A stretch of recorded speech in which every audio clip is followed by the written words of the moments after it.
नमस्कार दोस्तों, मेरा नाम पुष्पेंद्र गुर्जर है और आज अपनी डेमो की थर्ड क्लास है नंबर सिस्टम की। मीन्स नंबर ऑफ क्लासिफिकेशन या जो संख्या का वर्गीकरण है, उसकी आज तीसरी क्लास है। तो नंबर सिस्टम की अपन तीसरी क्लास कंप्लीट करेंगे आज। तो उससे पहले मैं बता दूं कि इससे पहले वाली वीडियो में जो दोनों में मैंने तुम्हें पढ़ाया था, उसका थोड़ा सा अपन जल्दी रिवीजन कर लेते हैं। तो जिसमें सबसे पहले नंबर पे पढ़ाया था मैंने आपको प्राकृतिक संख्या मीन्स नेचुरल नंबर। तो नेचुरल नंबर क्या होती है? जो एक से स्टार्ट होती हैं और इनफाइनाइट तक जाती हैं, वो नेचुरल नंबर कहलाती है। फिर उसके बाद मैंने तुम्हें पढ़ाया था क्या? Whole number. होल नंबर क्या होती है? पूर्ण संख्या होती है जो जीरो से स्टार्ट होती है और इनफाइनाइट तक जाती है, तो होल नंबर हो गया। इसके बाद मैंने तुम्हें पढ़ाया इंटीजर मीन्स पूर्णांक। पूर्णांक कौन सा होता है? एक पॉजिटिव इंटीजर, एक नेगेटिव इंटीजर मीन्स धनात्मक धनात्मक पूर्णांक और एक ऋणात्मक पूर्णांक होता है। उसके बाद मैंने तुम्हें क्या पढ़ाया था? सम संख्याएं मीन्स इवन नंबर, जो दो से स्टार्ट होती है, 2 4 6 8 10 12 14 16 अदर अदर एक्स्ट्रा। तो उसके बाद मैंने तुम्हें पढ़ाया क्या? विषम संख्या मीन्स ऑड नंबर। तो ऑड नंबर में मैंने तुम्हें क्या पढ़ाया था? ऑड नंबर में पढ़ाया था जो विषम सीरीज होते हैं 1 3 5 7 9 11 एक्स्ट्रा एक्स्ट्रा। उसके बाद फिर मैंने तुम्हें पढ़ाया था रेशनल नंबर। रेशनल नंबर मतलब परिमेय संख्या। परिमेय संख्या क्या होती है? जो पी बटे क्यू के फॉर्म में होती है, क्यू के इक्वल नहीं होती, जीरो के इक्वल नहीं होती, और जो जिसमें पी और क्यू दोनों पूर्णांक होते हैं। उसके बाद मैं तुम्हें बताऊंगा परिमेय संख्या मीन्स रेशनल नंबर, जो पी बटे क्यू के फॉर्म में होती है और क्यू बराबर जीरो के इक्वल नहीं होती, और पी और क्यू दोनों पूर्णांक होते हैं, वो होती है परिमेय संख्या। अपरिमेय संख्या ठीक इसके विपरीत होती है, मैंने तुम्हें बताया था। और इसके बाद मैं तुम्हें बताऊं कौन सी मैंने तुम्हें बताई थी? अभाज्य संख्या। अभाज्य संख्या बारे में बताऊं तो वो क्या है? ऐसी संख्या जिसके केवल दो गुणनखंड हो, वो अभाज्य संख्या कहलाती है means prime number. Prime number पे मैंने काफी चर्चा की थी पिछले वीडियो में। अब मैं तुम्हें ज्यादा नहीं बताऊंगा, क्योंकि प्राइम नंबर के बारे में तुम जितना समझोगे उतना उलझोगे। प्राइम नंबर को तुम उतना ही समझ सकते हो जितना जितना मैंने पढ़ाया है। उसके बाद मैंने तुम्हें बताया था कि प्राइम नंबर कौन सी होती है। एक ना तो प्राइम नंबर है और ना पूर्ण संख्या है, मैंने तुम्हें ये भी बताया था पहले। तो अब मैं तुम्हें बताऊंगा कि अपन आगे क्या कंटिन्यू करेंगे। अभी थोड़ा इसका और रिवीजन रह गया, मैं थोड़ा और करा देता हूँ उसके बाद। तो मैंने तुम्हें बताया कि जो सबसे छोटी अभाज्य संख्या एक नंबर की जो सम है वो 2 है। फिर उसके बाद दो अंकों की जो सबसे छोटी अभाज्य संख्या है वो क्या है? 11 है। और फिर मैंने उसके बाद बताया था दो दो अंकों की जो सबसे बड़ी अभाज्य संख्या है वो 97 है। और तीन अंकों की जो सबसे छोटी अभाज्य संख्या है वो कौन सी है? 101। और जो तीन अंकों की सबसे बड़ी अभाज्य संख्या है वो कौन सी है? 997। फिर उसके बाद मैंने तुम्हें बताया था कि चार अंकों की सबसे छोटी अभाज्य संख्या कौन सी है? 1009। और चार अंकों की सबसे बड़ी अभाज्य संख्या कौन सी है? 9973। ठीक है। उसके बाद मैंने तुम्हें बताया था कि प्राइम नंबर। तो 1 से 10 तक कितने प्राइम नंबर होते हैं? 4। और 11 से 20 तक कितने होते हैं? 4। और 21 से 30 तक 2। और 31 से 40 तक 2। और 40 से 51 तक मीन्स 50 तक। 50 तक कितने होंगे? 3। और 51 से 60 तक 2। और 61 से 70 तक 2। और 71 से 80 तक 3। और 81 से 90 तक 2। और 90 से 100 तक कितने होंगे? एक प्राइम नंबर। इसके बाद मैंने तुम्हें बताया था, इसके बाद अपन आगे कंटिन्यू करते हैं। आज अपन कंटिन्यू करेंगे भाज्य संख्याओं से। भाज्य संख्या क्या होती है? भाज्य संख्या मतलब कंपोजिट नंबर। तो भाज्य संख्या क्या है? भाज्य संख्या, भाज्य संख्या का मतलब कंपोजिट नंबर। ठीक है। तो अपन इसके आगे कंपोजिट नंबर पढ़ेंगे। तो कंपोजिट नंबर क्या होता है इसके बारे में बताऊं तुम्हें क्या है? तो दो से ज्यादा फैक्टर होते हैं, जिसके दो से ज्यादा फैक्टर होते हैं वो कंपोजिट नंबर कहलाता है। तो जिसके जिसके दो से ज्यादा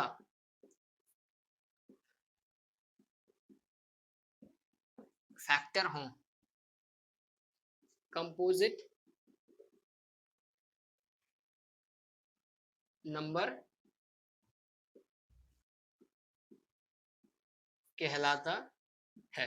कंपोजिट नंबर मीन्स भाज्य संख्या कहलाती है जिसके दो से ज्यादा फैक्टर हो। तो सबसे छोटी भाज्य संख्या कौन सी है? ए डाल के लिखो सबसे पहले। सबसे छोटी भाज्य संख्या,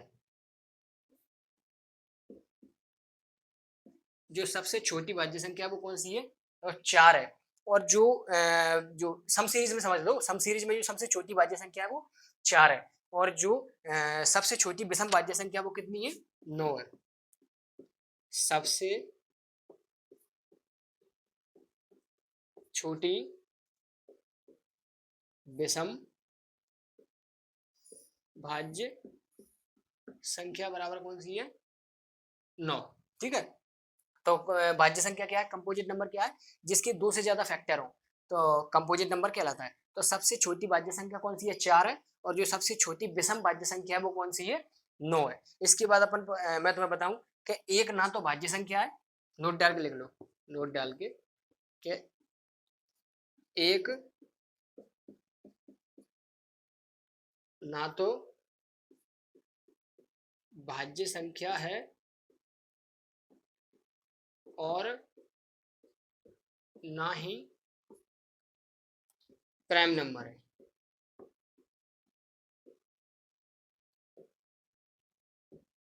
ये याद रखना, ये पेपर में पूछ लिया जाता है कि एक कौन सी संख्या, एक भाज्य संख्या है तो तुम्हें बताना कि नहीं है एक भाज्य संख्या। अगर वो पूछता है कि प्राइम नंबर 1 है तो तुम्हें बताना कि प्राइम नंबर 1 नहीं है। ये चीजें तुम्हें देख के चलनी है, क्योंकि यही जो माइनर मिस्टेक है जो पेपर में होती है, अक्सर सभी लड़कों से होती है।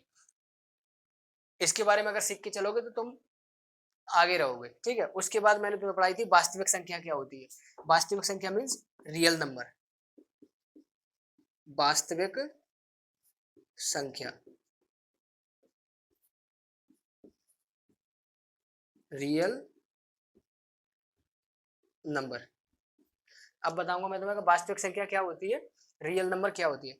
तो वास्तविक संख्या मतलब जो माइनस इनफाइनाइट से चालू हो, माइनस इनफाइनाइट से प्लस इनफाइनाइट तक जितनी भी संख्याएं, वो सभी वास्तविक संख्याएं या रियल नंबर है। माइनस इनफाइनाइट से लेके प्लस इनफाइनाइट तक जितनी भी संख्याएं, वो सभी कौन सी संख्याएं? वास्तविक संख्याएं, रियल नंबर है। कौन से नंबर है? रियल नंबर है। मुझे नहीं लगता कि मुझे दोबारा रिवीजन कराना पड़ेगा, ये तो मैं अच्छी तरीके से कंप्लीट हो चुका होगा। अब इसको मैं दोबारा नहीं बताऊंगा। अगर एक बार बताना चाहूँ तो देखो, जो भाज्य संख्या है वो क्या है? जिसके दो फैक्टर हो, कंपोजिट नंबर, कंपोजिट नंबर कहलाता है। जो सबसे छोटी भाज्य संख्या है वो 4 है, और जो सबसे छोटी विषम भाज्य संख्या है वो 9 है। और वास्तविक संख्या मैंने क्या बताई थी तुम्हें? जो माइनस इनफाइनाइट से प्लस इनफाइनाइट तक जितनी भी संख्याएं जाएंगी वो सभी वास्तविक नंबर या रियल नंबर कहलाएंगी। इसके बाद मैं तुम्हें बताऊंगा, पहले डिलीट कर देता हूँ इसको, डिलीट आ रहा है फोन को चलाते चलाते, मैं इसको रफ कर देता हूँ, मिटा देता हूँ।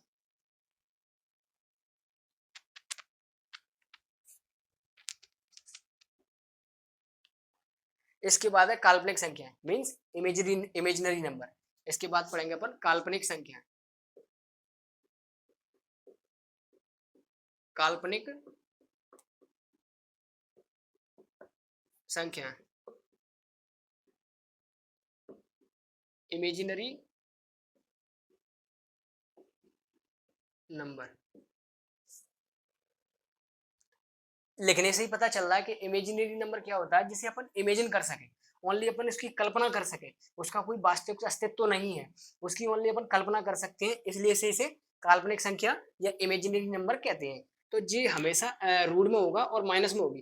कोई भी संख्या हो, अदर अदर कोई भी संख्या हो, माइनस में होगी। माइनस में रूट में -1 या रूट में -5 या रूट में -6, कोई भी संख्या हो वो काल्पनिक संख्या कहलाती है, होगी माइनस में, ये बात तय है।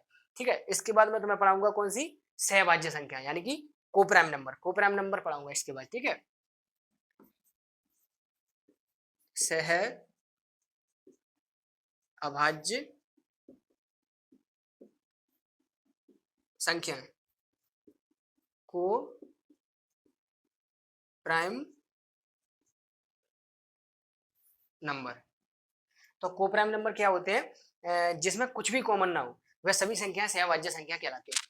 मतलब जिसमें कुछ भी कॉमन ना हो, कोई भी संख्या जिसमें कॉमन ना हो, कटे ही नहीं एक दूसरे से, यार कि खुद से कटेंगी वो, तो वो सहभाज्य संख्या कहलाएंगी। तो मैं यहाँ पे लिख देता हूँ, जिसमें कुछ भी कॉमन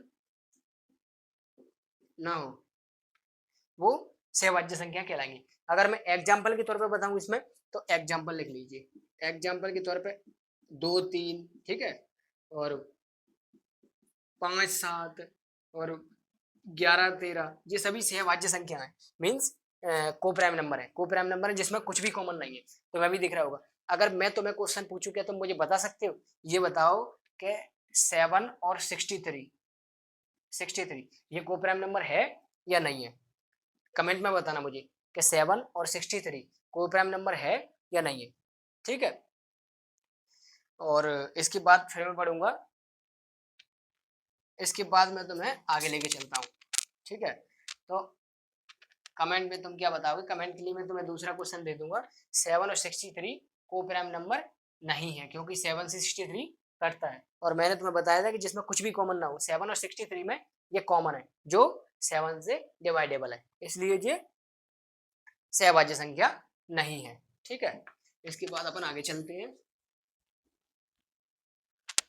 थोड़ा जल्दी जल्दी करा रहा हूँ क्योंकि अपनी वीडियो ऑलरेडी 20 से 25 मिनट की रहती है, जिसमें मेरे लिए पूरा सिलेबस कवर कराना थोड़ा हार्ड रहेगा। ठीक है, उसके बाद अपन पढ़ेंगे जुड़वा संख्या, यानी कि twin number, twin prime number,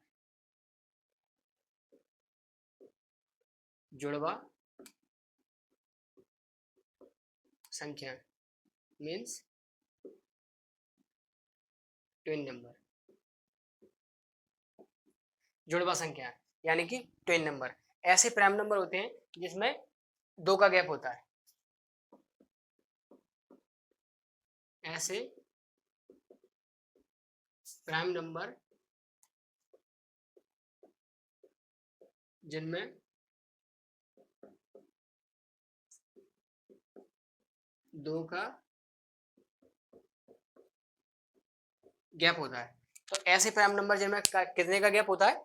2 का गैप होता है। ठीक है, उन्हें ट्विन प्राइम नंबर कहते हैं। जैसे कि एग्जाम्पल के लिए 3 5 7 9 11 13 जी ट्विन प्राइम नंबर कहलाते हैं, जिनमें 2 का डिफरेंस होता है। जिनमें 2 का डिफरेंस होता है वो क्या कहलाते हैं? ट्विन प्राइम नंबर कहलाते हैं। तो जुड़वा संख्याएं भी अपन समझ चुके हैं। जो ट्विन प्राइम नंबर होती है वो क्या होती है? ऐसे प्राइम नंबर जिनमें 2 का गैप हो। तो एग्जाम्पल के लिए 3 5 7 9 11 13। मैं आगे तुम्हें जो एक्सरसाइज कराऊंगा या जो क्वेश्चन तुम्हें आगे पढ़ाऊंगा, मैं प्रश्न पढ़ाऊंगा, उसमें मैं बताऊंगा तुम्हें, एक्सरसाइज कराऊंगा, यानी कि तुम्हें प्रैक्टिस करवाऊंगा इसके बारे में प्रॉपर। ठीक है, इसके बाद अपन आगे चलते हैं। आगे आगे परफेक्ट नंबर। परफेक्ट नंबर क्या है?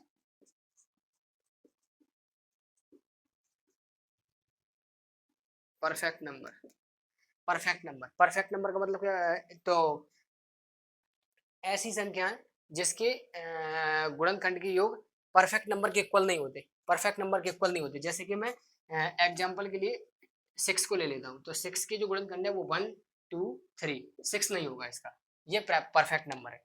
ठीक है, अब परफेक्ट नंबर के बाद अपन आगे चलेंगे और समझेंगे कि कैसे क्या है। आज से ही मैं थोड़ी बहुत एक्सरसाइज कराता हूँ, फिर उसके बाद तो मैं अगली वीडियो में एक्सरसाइज कराऊंगा। अभी थोड़ा बहुत मैं एक्सरसाइज करा देता हूँ, क्योंकि जिससे तुम्हें समझ में आने लगेगा कि किस प्रकार के क्वेश्चन हमारे पेपर में पूछे जाते हैं। तो इसको नोट कर लीजिए।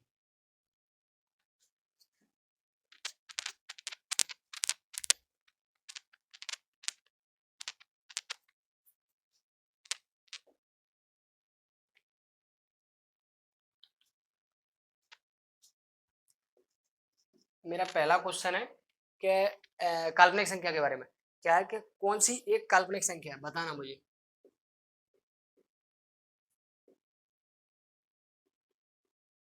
कौन सी एक काल्पनिक संख्या है? ए बी सी और डी। रूट में 6, रूट में 8, रूट में -5, रूट में 3। तो आप मुझे ये बताओ कि इसमें से कौन सी काल्पनिक संख्या है?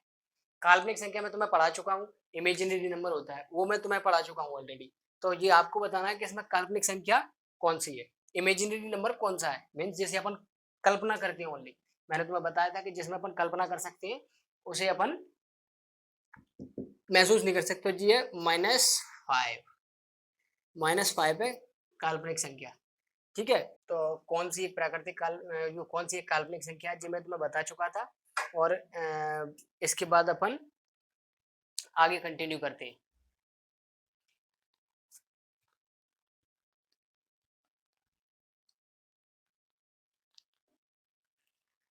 शून्य और सभी प्राकृतिक संख्याओं को कहते हैं।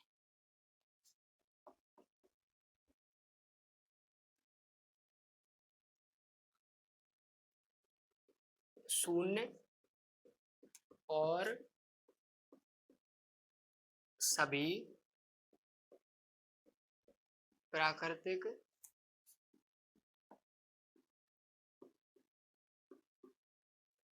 संख्याओं को डैश कहते हैं। ऑप्शन दे रहा हूं तुम्हें, तब तक तुम मुझे बताओ। एक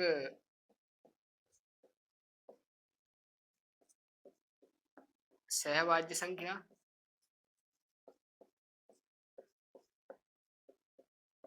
पूर्ण संख्या, अभाज्य संख्या,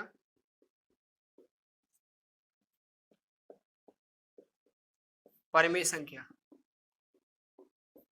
तो मैं तुम्हें बताना चाह रहा था कि शून्य और सभी प्राकृतिक संख्याओं को क्या कहते हैं। शून्य और सभी प्राकृतिक संख्याओं को क्या कहते हैं, जे मैं तुम्हें पढ़ा के जा चुका था कि शून्य और सभी प्राकृतिक संख्याओं को क्या कहते हैं। तो तुम्हें यहाँ पे बताना होगा मुझे कि शून्य और सभी प्राकृतिक संख्याओं को क्या कहते हैं। सहभाज्य संख्या, पूर्ण संख्या, अभाज्य संख्या या परिमेय संख्या। तो इसके बाद अपन बताएंगे। तो आप बताओ मुझे क्या कहते हैं। तो उसको कहते हैं पूर्ण संख्या। क्या कहते हैं? पूर्ण संख्या। तो शून्य और सभी प्राकृतिक संख्याओं को क्या कहते हैं? पूर्ण संख्या कहते हैं। जैसे मैंने तुम्हें बताया था कि जो पूर्ण संख्या है वो 0 से स्टार्ट होती है, 0 1 2 3 4 5 और इनफाइनाइट तक जाती है। तो जो सभी जो शून्य और सभी प्राकृतिक संख्याओं को क्या कहते हैं? पूर्ण संख्या कहते हैं। इसके बाद करेंगे अपन नेक्स्ट क्वेश्चन।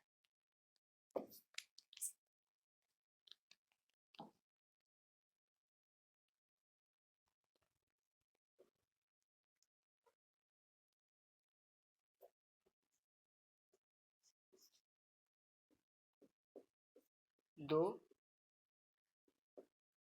क्रमागत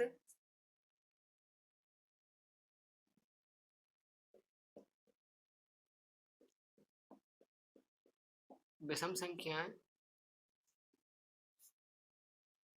बताइए।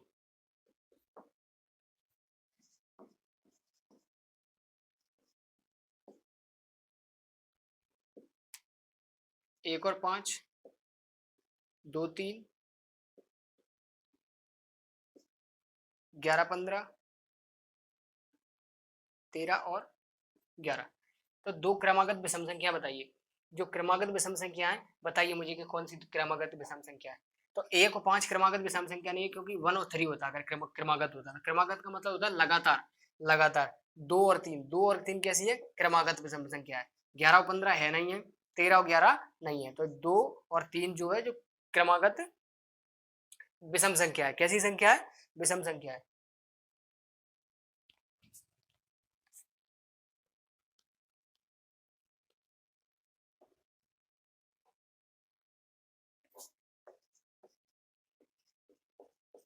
दो क्रमागत प्राकृतिक संख्याएं सदैव डैश होती है। ऑप्शन दे रहा हूं, ए बी सी और डी।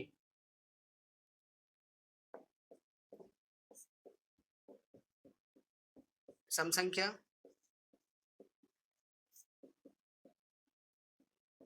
विषम संख्या, सहभाज्य संख्या और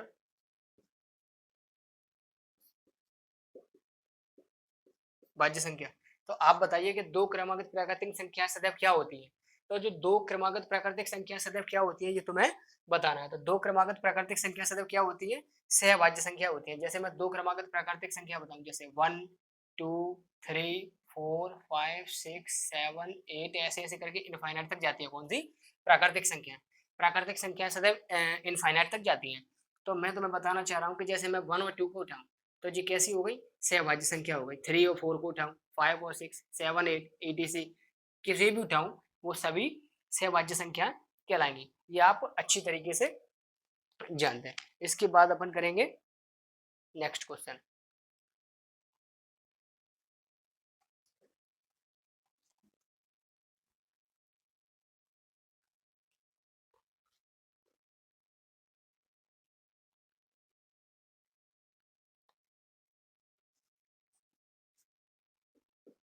एक प्राकृत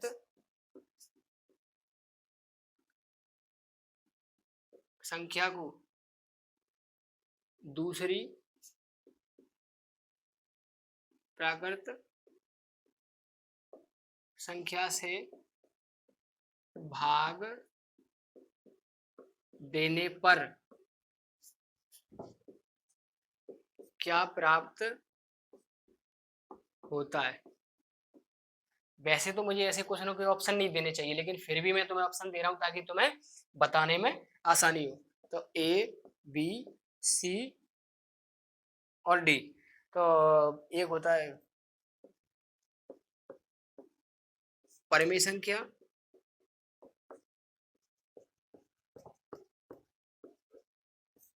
अपरिमेय संख्या,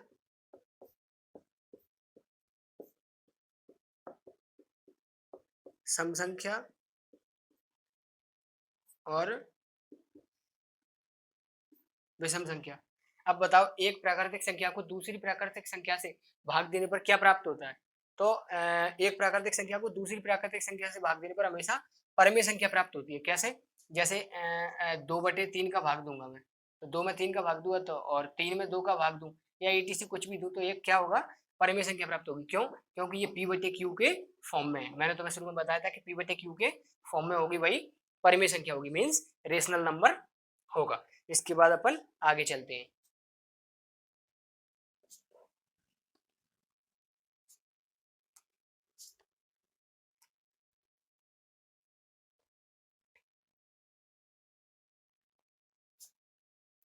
ठीक है, इसके बाद अपन आगे कंटिन्यू करते हैं।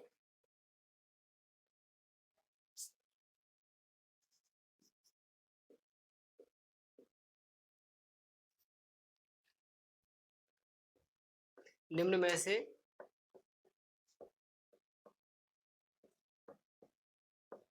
कौन सी एक परिमेय संख्या है। ऑप्शन में है तुम्हारा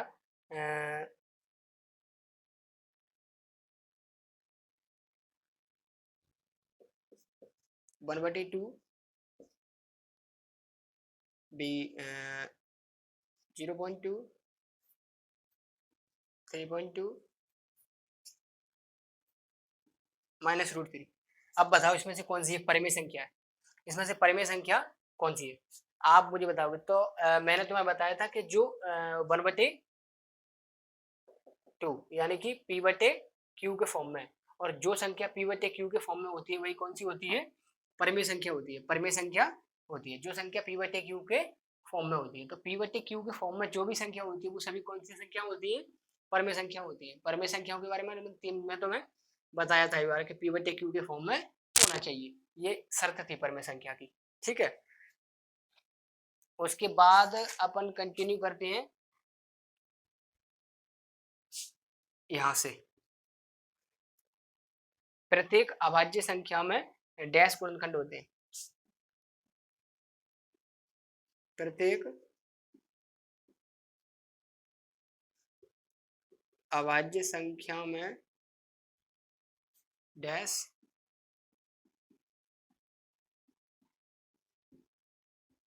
गुणनखंड होते हैं। तुम्हें बताना है कि कितने गुणनखंड होते हैं। 2, 3, 4, 1। कितने गुणनखंड होते हैं जो प्रत्येक अभाज्य संख्या में, कितने गुणनखंड होते हैं, बता सकते हो कि प्रत्येक अभाज्य संख्या में कितने गुणनखंड होते हैं। बताओ कि प्रत्येक अभाज्य संख्या में कितने गुणनखंड होते हैं। तो प्रत्येक अभाज्य संख्या में 2 गुणनखंड होते हैं। कितने गुणनखंड होते हैं, 2 गुणनखंड होते हैं। प्रत्येक अभाज्य संख्या में कितने गुणनखंड होते हैं, 2 गुणनखंड होते हैं। जो क्वेश्चन बताने लायक नहीं है, लेकिन फिर भी बता रहा हूं ताकि तुम्हें कोई परेशानी ना हो।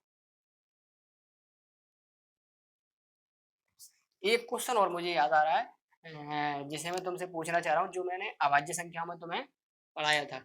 अगर अब तुम अभी भी बता दोगे उसे तो तुम्हें कंप्लीट याद है, नहीं तो तुम्हें याद नहीं है और याद करने की जरूरत है।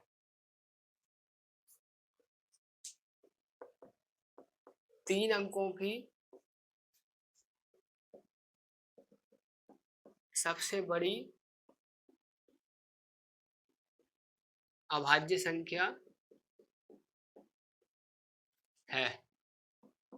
3 अंकों की सबसे बड़ी अभाज्य संख्या कौन सी है? ए, बी, सी और डी। ए ऑप्शन में 991, 998, 997 और 983। अब बताओ कि 3 अंकों की सबसे बड़ी अभाज्य संख्या कौन सी है? 3 अंकों की सबसे बड़ी अभाज्य संख्या कौन सी है? 991, 998, 997 और 983। तो 3 अंकों की जो सबसे बड़ी अभाज्य संख्या वो कौन सी है? 997 है। ठीक है, 997 है।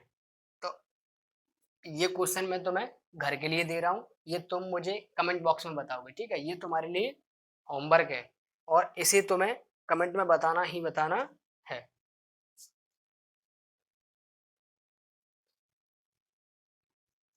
चार अंकों की सबसे बड़ी अभाज्य संख्या है। ये तुम्हें बताना है कि 4 अंकों की सबसे बड़ी अभाज्य संख्या कौन सी है। ठीक है, तो 4 अंकों की सबसे बड़ी अभाज्य संख्या तुम्हें बतानी है। इसके लिए मैं तुम्हें ऑप्शन नहीं दूंगा, ये तुम्हें कमेंट में लिख के बताना पड़ेगा। तो so let us end our class here today and we will meet the next day with a new session in a new style. Means तो आज अपना क्लास का यही एंड डे था। तो अब इसके बाद अपन अगले सेशन में मिलेंगे और एक नए तरीके से और नए अंदाज में मिलेंगे। तो तब तक के लिए साथ बने रहिए और मैं यही कहूँगा कि आपको पढ़ाई करनी पड़ेगी और अच्छी तरीके से करनी पड़ेगी। ये सब चीज़ें आपको दोबारा रिवीजन करना पड़ेगा, मल्टीपल टाइम ये चीज़ें समझनी पड़ेंगी और मल्टीपल टाइम ये चीज़ों का रिवीजन करना पड़ेगा, तभी आपको ये चीज़ें कंप्लीट हो सकेंगी। नहीं तो इन चीज़ों में तुम्हें परेशानी रहेगी, क्योंकि ये सब चीज़ें नेचुरली याद करने जैसी हैं, एक तरीके से समझने जैसा इनमें कुछ मुझे दिखा नहीं है। इसीलिए मैं तुम्हें बताना चाहता हूँ कि ये जो नंबर ऑफ क्लासिफिकेशन है, ये तुम्हें एक तरीके से याद भी करना पड़ेगा और समझना भी पड़ेगा। ठीक है, इसका विश्लेषण उतना ही कर सकते हैं जितना अपन समझ सकते हैं। इसलिए इसको अच्छी तरीक़ा से समझिए, 4-5 बार इसकी रीडिंग कीजिए और इसको रेगुलर प्रैक्टिस में रिवीजन के तौर पर करते रहिए। इसके बाद अपन आगे के फैक्ट समझेंगे और समझेंगे कि कैसे क्या हो रहा है। Thank you.